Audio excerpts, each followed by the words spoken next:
Hello and welcome back to An Old Man Watches, and today I'm going to be talking about the 1954 Italian thriller, and I use that term very loosely, The Island Monster, or just Island Monster, without the article, depending on what source you look at.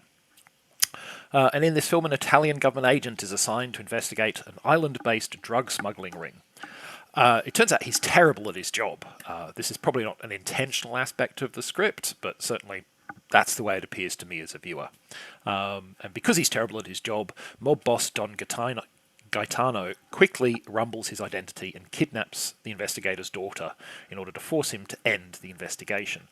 Don Gaetano's plan proves to have one major flaw. It doesn't actually work. The government agent just continues to investigate despite the threat to his daughter. Possibly, this is because he has met his daughter, who is the most obnoxious child on the planet. Again, probably not an intentional aspect of the script, but definitely the case. So yeah, maybe he just doesn't care what happens to his daughter.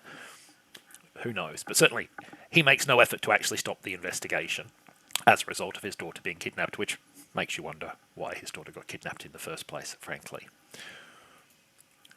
So location shooting for this film took place on the island of Ischia near Naples. It's a very pretty place, and if the film were shot well and in colour, I would probably at least be able to praise the scenery, because from a quick Google, it looks lovely. Alas, this movie is in black and white, with rather indifferent cinematography that, on the rare occasions it does venture outside, does little to leverage its attractive locations. In fact, Island Monster is a film with very little, practically nothing really, to recommend it.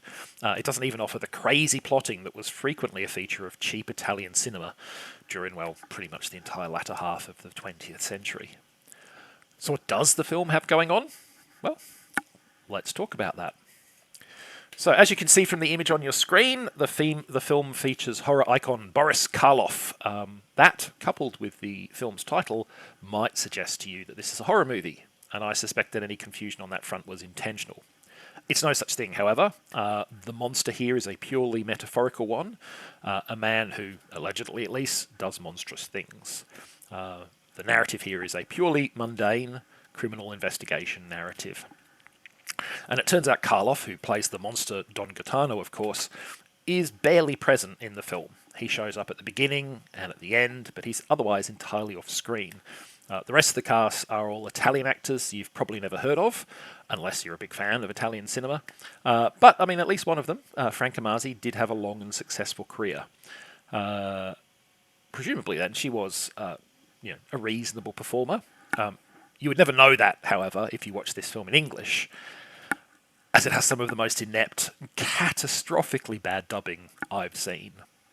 The voice performers gabble their lines with a strangely robotic, slightly too fast tempo, and speak with barely an ounce of inflection.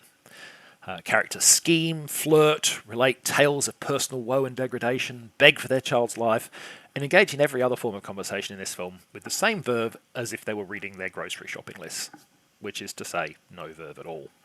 A particular mention must be made of the dubbing for the main character's daughter, which sounds like it's been done by an adult woman deliberately speaking in a lisping baby voice. It's thoroughly irritating, and a significant contributor to the kid being one of the most awful brats ever committed to celluloid. Like I said earlier, it's hard to imagine the government agent could have been all that worried about the little monster. But even if he was, the supposedly ruthless mobsters don't actually do anything to her. Or anyone, in that fact. Now, I accept that in 1954 it probably wasn't going to fly to have, your mobster characters chop off a kid's fingers or anything like that. But there's still a lot they could do to have, been more menacing than they were. Instead, the movie is just lots and lots and lots of talking. Now, of course, a big reason for that is that filming two people, and it's almost always two people because that's the minimum you can have in a conversation, and why pay for any more, having a chat is a cheap way to fill your runtime. Fight scenes and car chases, no matter how chintzy and clumsily executed, and the movie's attempts to do both are definitely chintzy and clumsy, are much more complicated and time-consuming to film than a couple of characters talking to one another. I mean, through the magic of cinema, you don't even really have to have the two actors in the same place at the same time. You can just reverse shot the whole thing if you need to. The problem with this is that you end up with a movie that's all talking heads. And that is generally in a movie that is pretty dull. Now, if you really want to see a movie where bad guys kidnap a child and the parents try to rescue her, there are far better options, such as the 1934 version of The Man Who Knew Too Much, which I talked about a few weeks ago. You certainly don't need to spend your time checking out The Island Monster.